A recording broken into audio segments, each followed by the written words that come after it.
On behalf of the World Bank Group, I extend our deepest gratitude for the opportunity to launch our new country partnership framework here in Malacañang. Pangulong Bongbong Marcos, hanggang 2031 na? Grabe, ito na ang hinihintay natin. World Bank, inaprubahan na. Ang ano? Grabe, resulta ba ito ng Marcos Gold? This marks a new chapter in our enduring partnership, one that began 8 years ago when Philippines became the founding member of the World Bank. Akala mo ba tapos na ang lahat nung naupo si BBM na hanggang 2028 lang ang epekto niya? Akala mo ba walang mangyayari sa mga pangarap nating mga Pilipino? Pero teka lang, bakit parang biglang may nangyaring ibang level? Bakit ngayon lang ito lumalabas? At bakit may sangkot na ang World Bank? Hold that thought. Kasi kung iniskip mo ito, baka ikaw na lang ang huli sa balita. Ito ang simula, parang tahimik pero may nakatagong plano.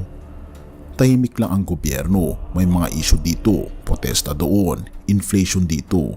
Pero sa likod ng lahat ng yan, may gumagalaw. Hindi kasing ingay ng press con, hindi rin headlines sa prime time ng katulad ng impeachment. But something huge was being cooked. Ang tanong, para saan? Para kanino? Saglit lang, wag muna mag-judge. At ito na, boom! World Bank, approve. Hindi basta-basta ito. CPF 2026 hanggang 2031. Baka hindi mo alam yan, pero ito ang bagong country partnership framework na inaprubahan ng mismong World Bank para sa Pilipinas. Pero bakit nga ba 2031? Ang termino ni Pangulong Bongbong Marcos ay hanggang 2028 lang dapat, di ba? That's the twist. Therefore, hindi lang basta extension ng plano to. This looks like alignment ng global financial giant at ng local leadership. Kaya posible ba ang PBBM hanggang 2031? Or mas tama sigurong tanungin, may dahilan ba para ituloy pa siya? Vision ni Marcos Jr., sineryoso ng World Bank?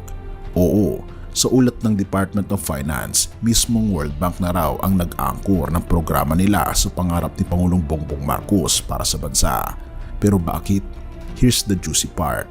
19 million Filipinos ang mabibigyan ng quality healthcare. Pangalawa, 15 million students na mapapabuti ang edukasyon at 4 million jobs na malilikha o ma-upgrade. Isa mo pa dito ang 19 million Filipinos na magkakaroon ng mas maayos na internet at $2 billion in private investments to fuel growth. But wait, hindi pa tapos. Narito pa ang 12.5 million social protection beneficiaries, 13 million na makikinabang sa climate resilience at 20 million na makaka-access ng government services online. So, sinong leader ang hindi mo gugustuhin manatili kung ganyan ang blueprint? Ang tanong ay, ginto nga ba ang dahilan? Matagal nang usap-usapan ang ginto ng Marcos, misteryoso, chismis. Ito raw ay urban legend. Pero ngayon, parang may tunay na ginto na tayong nararamdaman. Education, healthcare, jobs, infrastructure, digitization. Hindi literal na bulyon, pero totoong value para sa bansa. Pero paano nga kung totoo ito? Pero paano kung ito na ngayon? Paano kung ang totoong ginto ay ang strategic alignment ng local leadership at international institutions? Paano kung ang ginto ay si Pangulong Bongbong Marcos mismo sa paningin ng World Bank? Hindi natin sinasabing matutuloy hanggang 2031. Pero aminin mo, bihira ang ganitong suporta mula sa World Bank na sadyang naka-align sa isang administrasyon. At higit pa roon ang time frame ng plano, sakto hanggang 2031. Therefore, may dahilan na ba para abangan ang susunod na kabanata?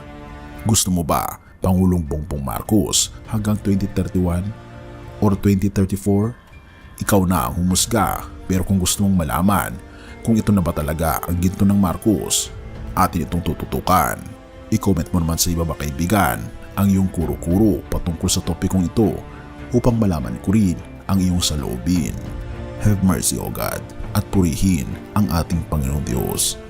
Colossus 1 verses 6 to 17.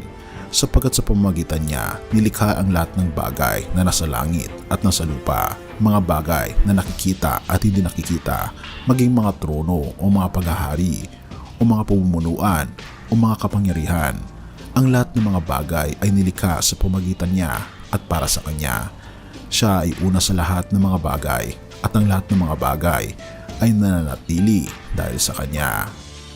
Kaibigan, sa gitna ng mga balita ng pag-angat ng ekonomiya, mga proyektong suportado ng World Bank at mga plano ng pamahalaan na umaabot hanggang 2031, mahalagang balikan kung sino ang tunay na may hawak ng lahat ng ito. Ang ating Panginoon Jesucristo, hindi si Pangulong Bongbong Marcos, hindi ang World Bank, hindi ang ginto ng Marcos.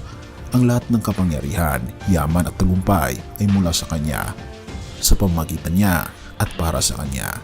Maaring gamitin ng Diyos ang mga pinuno, proyekto o kahit ang mga institusyon sa mundo upang tuparin ang Kanyang layunin para sa bayan. Ngunit huwag nating kalimutan kung sino ang Panginoon sa itaas ng lahat. Maaring inaasahan ng ilan ang ginto para sa kaligtasan ng bansa, ngunit tayong mga nanalig sa Kanya, alam nating ang tunay na kayamanan ay si Jesus mismo. Therefore, habang tinatanong ng ilan, hanggang 2031 na ba si BBM?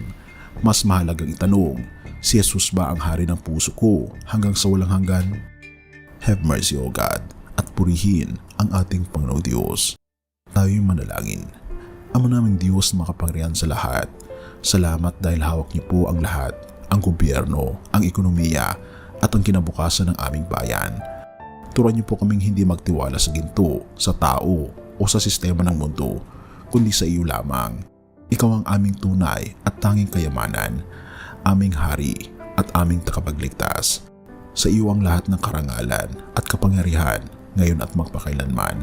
Pinupuri po namin kayo at pinapasalamatan, O aming Panginoon Diyos, sa inyo pong kabutihan sa amin, at patuloy niyo pong alagaan ang aming bansa at ang buong mundo. At tulungan niyo po kami ito ng aming mga puso sa aming Panginoon Jesus lamang, ngayon at magpakailanman. At patawarin po kami sa lahat ng aming pagkukulang at pagkakasala.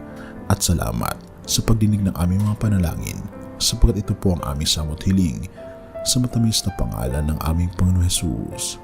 Amen.